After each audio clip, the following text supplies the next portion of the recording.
네, 그린빌 가족 여러분 안녕하세요. 오늘 금요일 아침 우리 매일 한 말씀으로 오늘 하루를 시작하는 모든 분들에게 하나님께서 우리에게 갈 길을 밝히 보여주시는 그런 귀한 하루가 되기를 주님의 이름으로 간절히 축원합니다. 네, 오늘은 시편 32편 말씀 함께 같이 나누도록 하겠습니다. 시편 32편 말씀 제가 먼저 읽도록 하겠습니다. 허물의 사함을 받고 자신의 죄가 가려진 자는 복이 있도다. 마음에 간사함이 없고 여호와께 정죄를 당하지 아니하는 자는 복이 있도다.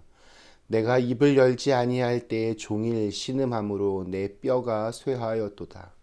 주의 손이 주야로 나를 누르시니 내 진액이 빠져서 여름 가뭄에 마름같이 되었나이다. 내가 이르기를 내 허물을 여호와께 자복하리라 하고 주께 내 죄를 아뢰고 내 죄악을 숨기지 아니하였더니 곧 주께서 내 죄악을 사하셨나이다. 이로 말미암아 모든 경건한 자는 주를 만날 기회를 얻어서 주께 기도할지라. 진실로 홍수가 범람할지라도 그에게 미치지 못하리이다. 주는 나의 은신처이오니 환난에서 나를 보호하시고 구원의 노래로 나를 두루시리이다. 내가 네 갈 길을 가르쳐 보이고 너를 주목하여 훈계하리로다. 너희는 무지한 말이나 노새같이 되지 말지어다. 그것들은 재갈과 굴레로 단속하지 아니하면 너희에게 가까이 가지 아니하리로다. 악인에게는 많은 슬픔이 있으나 여호와를 신뢰하는 자에게는 인자하심이 두루리로다. 너희 의인들아 여호와를 기뻐하며 즐거워할지어다. 마음이 정직한 너희들아 다 즐거이 외칠지어다. 아멘. 네, 다윗은 하나님께서 자신의 마음에 합한 사람이다. 이런 큰 칭찬을 할 만큼 아주 신실한 믿음 좋은 왕이었습니다. 그러나 아무리 이렇게 훌륭하고 또 믿음이 좋아도 죄에 대해서 완벽한 사람은 이 세상에 없습니다. 세상에는 오직 두 종류의 죄인이 있을 뿐입니다. 용서함을 받은 죄인, 그리고 용서함을 받지 못한 죄인. 의인은 없나니 정말 하나도 없습니다. 오늘 읽은 시편 32편은 그 배경을 좀 먼저 알 필요가 있습니다. 다윗이 밧세바와 하면 안 되는 그러한 범죄를 저지른 후에 깊은 회개를 하는 그 내용이 시편 51편에 기록되어 있습니다. 그리고 하나님께 그렇게 깊이 회개한 이후에 찾아온 하나님의 긍휼하심과 그 용서하심을 경험한 다윗의 그 평안함이 오늘 시편 32편의 주된 내용이라 할 수 있습니다. 교회에 처음 나오시는 분들에게 익숙하지 않은 것 중에 하나가 교회에 오면 죄인이라는 말을 참 많이 쓴다는 것입니다. 기도할 때도 뭐 설교할 때도 사실 자기를 이렇게 좀 돌아보면 뭐 대단히 훌륭한 사람은 아닐지라도 이렇게 말끝마다 이렇게 죄인이라고 할 만큼은 아니라고 이렇게 본인 스스로를 생각합니다. 그런데 교회에 오면 이렇게 맨날 뭐 죄인 죄인 하니까 약간 거북하기도 하고 또 뭔가 이 사람의 약한 부분, 죄책감을 이렇게 교회에서 이용하는 것이 아닐까 그런 의심이 들기도 합니다. 여러분 교회에 오면 죄인이라는 말을 왜 이렇게 많이 할까요? 대답은 아주 간단합니다. 우리가 정말 다 죄인이기 때문입니다. 만약에 우리의 행동들 또 마음속에 우리가 품고 있는 생각들 이런 것들을 누군가가 아주 고스란히 다 알고 있다면 어떻게 될까요? 비록 뭐 감옥에 가야 되는 그런 범죄자는 아닐지라도 자신에게 또 사람들에게 그렇게 떳떳할 만큼은 아마 아닐 것입니다. 죄로부터 자유로운 사람은 아무도 없습니다. 정말 단 한 사람도 없습니다. 그런데 내게는 내가 지은 죄를 해결할 수 있는 능력이 없습니다. 내가 지은 죄는 누군가가 용서해 주어야만 끝날 수가 있습니다. 제가 문제 하나 낼 테니까 한번 맞춰보세요. 여러분, 건강한 사람이 일찍 죽을까요? 아니면 좀 몸이 좀 약한 사람이 좀 더 일찍 죽을까요? 뭐 다 사람 나름이겠지만 이렇게 보면 의외로 몸이 좀 약한 사람들이 오히려 더 오래 산다라고 합니다. 그래서 우리나라 말 중에 골골 80이다 뭐 이런 말도 있습니다. 저도 처음 목회하던 그곳에서 남편은 정말 동네에서 뭐 이렇게 씨름 대회 같은 거 하면 젊었을 때 우승도 하고 그래서 뭐 소도 받았던 그런 장사였는데, 그 남편은 그냥 일찍 단명하였습니다. 근데 반대로 그 시동생은 청년 때부터 굉장히 약골이었는데, 그런데 그분은 굉장히 오래 더 사셨다고 합니다. 예, 몸이 좀 골골하고 좀 약하면 자기가 약한지를 아니까 무리를 안 하고 늘 조심하게 됩니다.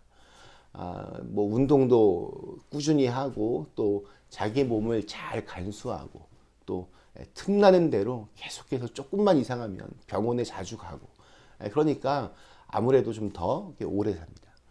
자기 건강에 대해서 지나치게 과신하는 사람들이 금방 빨리 이렇게 하늘나라로 가는 경우가 참 많이 있습니다.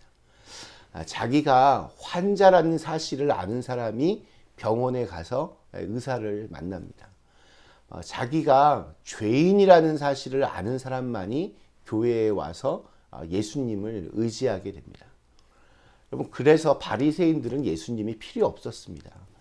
자신들이 이렇게 대단하게 지키는 그 고상하고 고매한 그 율법적인 지식과 그 행동들로 인해서 사실 그들은 예수님이 필요 없었습니다. 그래서 우리 성경에 보면 경건하지 못한 사람들로 인식되었던 뭐 세리나 창기나 가난한 사람들, 이런 사람들이 더 하나님 나라에 가까이 있었습니다. 왜냐하면 자기들이 얼마나 허물 많은 죄인인지를 아니까, 그래서 예수님을 더 의지했기 때문입니다. 수심이 깊은 그런 수영장에 사람이 물에 빠졌습니다.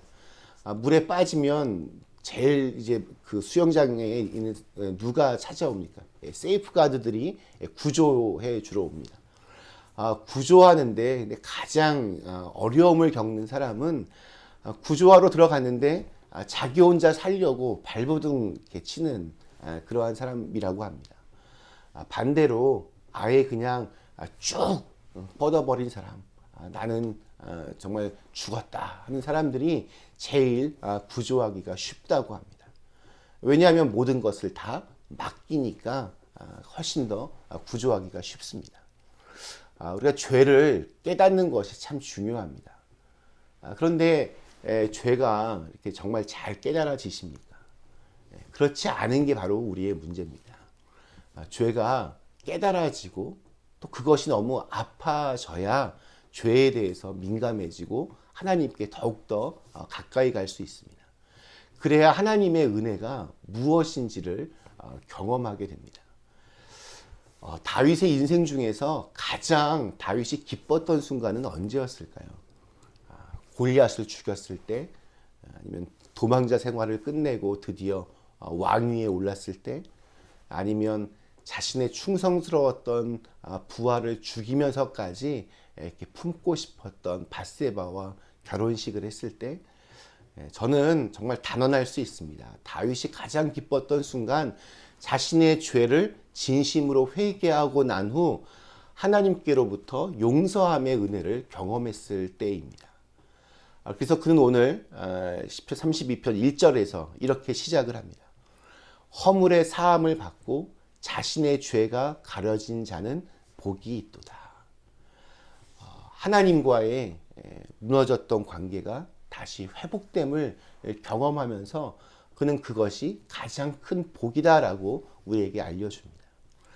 다윗은 죄로 인해서 하나님과의 관계가 끊어졌을 때 그때의 그 두려움을 3절에서 이렇게 말을 합니다. 내가 입을 열지 아니할 때에 종일 신음함으로 내 뼈가 쇠하였도다. 이 고백은 다윗이 밧세바와 이제 간음하고 우리아를 죽인 후에 그 밀려오는 그 죄책감에 시달리면서 그때 나왔던 고백이라 할 수 있습니다. 다윗은 입을 다물고 죄를 고백하지 않았습니다. 사람들 앞에서 뭔가를 숨기려 하고 있다는 그러한 말입니다. 잘못을 혼자 숨기면서 끙끙 앓고 있었기 때문에 너무 힘들어서 뼛속까지 타들어가고 있었습니다. 그러나 하나님은 이미 다 알고 계십니다. 그것을 어찌 숨길 수가 있겠습니까? 다윗은 죄책감 때문에 속으로 너무나 괴로웠습니다. 그러나 마음이 이게 풀어지지가 않습니다. 그때 하나님께서 많은 신하들 앞에서 나단 선지자를 통하여 다윗의 죄를 폭로하셨습니다. 그 순간 다윗이 자신의 죄를 고백을 합니다. 다윗이 정말 위대한 이유 중에 하나입니다. 자신의 그 왕의 권력으로 자신의 잘못을 덮으려고 하지 않았습니다. 자신의 죄의 문제에 대해서 정면으로 직면했습니다. 제가 5절 말씀을 표준 세번역으로 읽어보면 이런 말입니다. 드디어 나는 내 죄를 주님께 아뢰며 내 잘못을 덮어두지 않고 털어놓았습니다.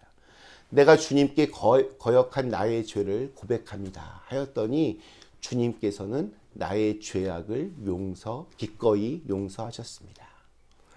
다윗은 정말 큰 죄를 지었던 사람입니다.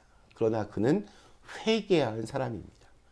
그는 하나님께 또한 그곳에 있던 모든 사람들에게 정말 용기 있게 자신의 죄를 고백하였습니다. 정말 대단한 일입니다. 얼마든지 감출 수 있었는데 그러지 않았습니다.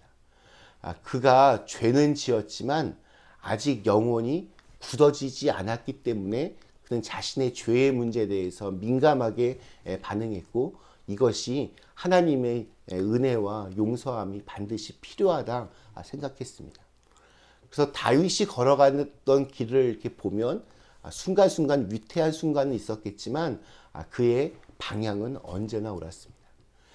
죄사함의 축복은 주님 앞에 서보면 누구나 알게 됩니다. 용서받은 자가 누리는 그 복이 얼마나 감사한 일인지를 알게 됩니다. 우리가 진심으로 회개하기만 하면 아무리 진홍같이 붉은 죄라 할지라도 흰눈처럼 깨끗하고 하얀 마음을 우리에게 주십니다. 그래서 하나님의 세미한 음성을 들을 수 있게 하십니다. 살 길이 보여집니다. 기도의 문이 열리는 것입니다. 그래서 다윗이 8절에서 오늘 이렇게 고백하고 있습니다. 내가 내 갈 길을 가르쳐 보이고 너를 주목하여 훈계하리로다.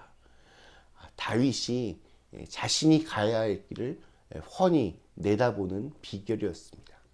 하나님께서 보여주시는 그 길로만 걸어갔던 다윗. 죄사함을 통한 깨끗한 마음으로 오늘 하루 우리가 가야 할 길을 하나님이 원하시는 방향으로 걸어가실 수 있기를 주님의 이름으로 간절히 축원합니다. 잠시 함께 기도하시겠습니다. 좋으신 하나님, 오늘도 저에게 새로운 날을 허락하여 주시고 우리의 마음을 다시 한번 돌아보게 하시니 감사합니다. 우리 모두는 다 죄악입니다. 아무리 정말 겉으로 보기에 그럴싸해 보일지라도 우리의 속은 언제나 늘 죄의 문제로부터 자유로울 수 없습니다. 다윗처럼 자신의 죄의 문제에 대해서 정직하게 용감하게 직면할 수 있도록 인도하여 주시고, 그래서 죄의 그 용서함을 받은 그 축복이 우리에게 있게 하여 주시옵소서. 죄가 더한 곳에 은혜가 더욱더 풍성해진다고 했는데 저희의 삶 속에서 겸손한 마음으로 주님께 순간순간마다 우리의 죄의 문제와 씨름하면서 깨끗함을 더 있게 하여 주옵시고, 그래서 하나님께서 우리에게 보여주시는 우리의 갈 길을 우리가 훤히 알고 그 길로 걸어갈 수 있도록 인도해 주시옵소서. 예수님의 이름으로 간절히 기도드리옵나이다. 아멘.